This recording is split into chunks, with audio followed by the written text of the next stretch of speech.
Thoothukudi top நிறுவனத்தின் ammonia பிளான்ட்டில் ஏற்பட்ட தீ விபத்தில் உயிரிழந்த ஹரிஹரன் என்ற ஊழியரின் குடும்பத்தினருக்கு உரிய இழப்பீடு மற்றும் அரசு வேலை வழங்க வேண்டும் என சமூக ஆர்வலர் அருணாதேவி ரமேஷ் பாண்டியன் மாவட்ட ஆட்சியரிடம் கோரிக்கை மனு அளித்தார். மேலும் விபத்தில் உயிரிழந்த ஹரிஹரன் குடும்பத்தினருக்கு நிவாரணத் தொகையை 1 கோடி ரூபாயாக உயர்த்தி வழங்க வேண்டும் என்றும் குடும்பத்தில் ஒருவருக்கு அரசு வேலை வழங்க வேண்டும் என்று வலியுறுத்தினார்.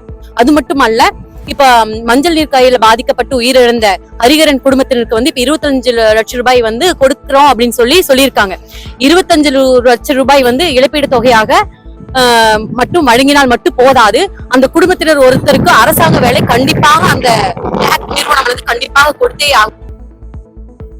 மயிலாடுதுறை அருகே செம்பனார் கோவிலில் கடந்த 2ஆம் தேதி நாம் தமிழர் கட்சி நிர்வாகியால் தாக்கப்பட்ட நாம் மக்கள் இயக்க தலைவர் வழக்கறிஞர் சங்கமித்திரன் போலீஸ் பாதுகாப்பு வழங்க கோரி மாவட்ட காவல் கண்காணிப்பாளர் அலுவலகத்தில் சக வழக்கறிஞர்களுடன் கோரிக்கை மனு அளித்தார்.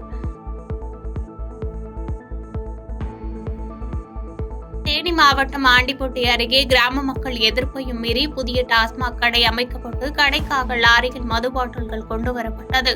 இதுகுறித்து தகவல் அறிந்த கிராம பெண்கள் புதிய மதுபான கடைக்கு ஆர்ப்பாட்டத்தில் ஈடுபட்டனர். தேசிய ஊட்டச்சத்து வாரத்தை ஒட்டி கருவுற்ற மகளிர் மற்றும் பாலூட்டும் தாய்மார்களுக்கான ஊட்டச்சத்து பொருட்கள் அடங்கிய தொகுப்பை புதுச்சேரி மாநில பாஜக துணைத் தலைவர் GNS ராஜசேகரன் வழங்கினார். இந்நிகழ்ச்சியில் ஆரம்ப சுகாதார நிலைய மருத்துவர்கள், செவிலியர்கள், மருத்துவமனை ஊழியர்கள் உள்ளிட்ட ஏராளமானோர் கலந்து கொண்டனர். சேலம் மாவட்டம் ஓமலூரை அடுத்த தீவட்டிப்பட்டி கலவரத்தால் மூடப்பட்ட கோவிலை திறக்க நடவடிக்கை எடுக்கப்பட்டுள்ளது.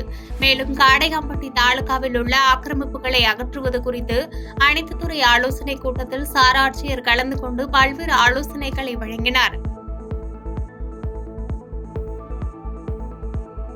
புதுச்சேரி நகர பகுதிகளில் மின்கம்பங்களின் வழியாக கேபிள் வயர்கள் செல்வதால் ஏற்படும் பாதிப்புகள் குறித்து விழிப்புணர்வை ஏற்படுத்தும் வகையில் மின்கம்பங்களில் தொங்கிக் கொண்டிருக்கும் வயர்கள் மீது துணிகளை துவைத்து காய வைத்து சமூக ஆர்வலர் சுத்தம் சுந்தரராஜன் என்பவர் வீடியோ சமூக வலைதளங்களில் வெளியிட்டுள்ளார். நடிகர் விஜய் நடித்து நாளை வெளியாக உள்ள கோட் திரைப்படத்திற்கு புதுச்சேரியில் வாட்ஸ்அப் குழு ஆரம்பித்து 1000 ரூபாய் முதல் 400 ரூபாய் வரை டிக்கெட் திரையரங்குகளில் விற்பதாக பொதுமக்கள் குற்றம் சாட்டியுள்ளனர். கள்ள சந்தையில் டிக்கெட் விற்பனை செய்யும் திரையரங்கம் மீதும் அதிகப்படியான விலைக்கு டிக்கெட்டை விற்கும் நபர் மீதும் அரசு விரைந்து நடவடிக்கை எடுக்க வேண்டும் என கோரிக்கை வைத்துள்ளனர். திருத்தணி ஒன்றியத்தில் 73 பயனாளிகளுக்கு ரூபாய் 2.55 கோடி மதிப்பீட்டில் கலைஞரின் கனவுகள திட்டப்பணி ஆணைகளை சட்டமன்ற உறுப்பினர் சந்திரன் வழங்கினார். இந்நிகழ்ச்சியில் ஒன்றிய செயலாளர்கள் ஆர்த்தி ரவி, கிருஷ்ணன், தலைவர்களின் கூட்டமைப்பு தலைவர் நரசிம்மராஜ் மற்றும் பலர் உடனிருந்தனர். கர்நாடகாவில் மாநில சுகாதாரத்துறை அமைச்சர் தினேஷ் குண்டுராவ் சென்னை விமான நிலையத்தில் செய்தியாளர்களுக்கு பேட்டியளித்தார். அப்போது கர்நாடகாவில் குரங்கம்மை நோய் பாதிப்பு எதுவும் இல்லை என்றும் காவிரி விவகாரத்தில் எந்த பிரச்சனையும் இல்லை என்று கருத்து தெரிவித்தார்.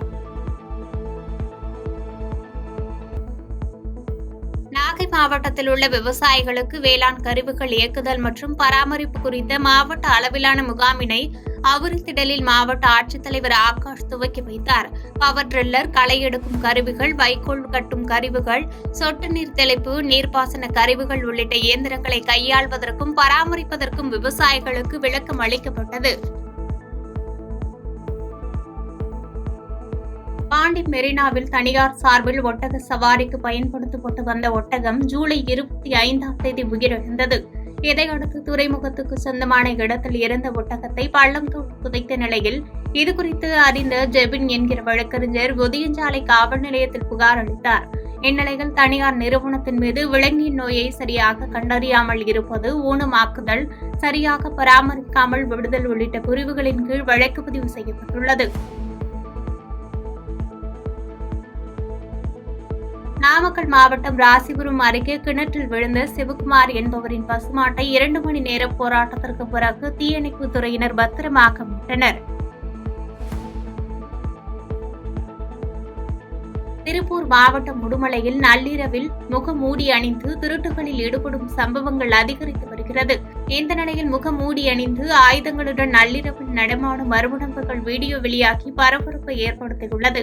நள்ளிரவில் திருட்டு சம்பவங்களில் ஈடுபடும் நபர்கள் மீது காவல்துறையினர் உரிய நடவடிக்கை எடுக்க கோரிக்கை எழுந்துள்ளது.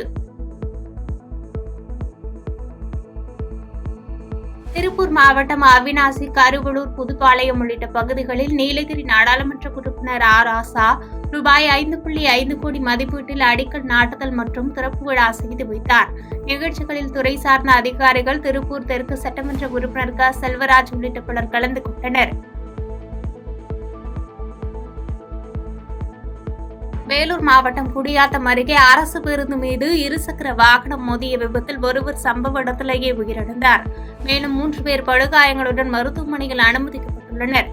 விபத்து குறித்து பரதராமி போலீசார் வழக்கு பதிவு செய்து விசாரணை மேற்கொண்டு வருகின்றனர். தஞ்சாவூர் மாவட்டம் கும்பகோணத்தில் நடிகர் விஜய் நடித்து நாளை வெளிவரவுள்ள கோட் திரைப்படம் வெற்றி பெற வேண்டும் என கும்பகோணம் விஜய் மக்கள் இயக்கத்தின் தஞ்சை வடக்கு மாவட்ட தலைவர் நிஜாம் தமிழ் பொதுமக்களுக்கு அன்னதானத்துடன் விஜய் படத்திற்கு பெண்களுக்கு மட்டும் இலவச டிக்கெட் விஜய் மக்கள் இயக்கத்தின் சார்பில் வழங்கப்பட்டது. நிகழ்ச்சியில் தஞ்சை வடக்கு மாவட்ட நிர்வாகிகள், கும்பகோணம் நகர பேரூர் செயலாளர், உறுப்பினர் பலர் கலந்து கொண்டனர்.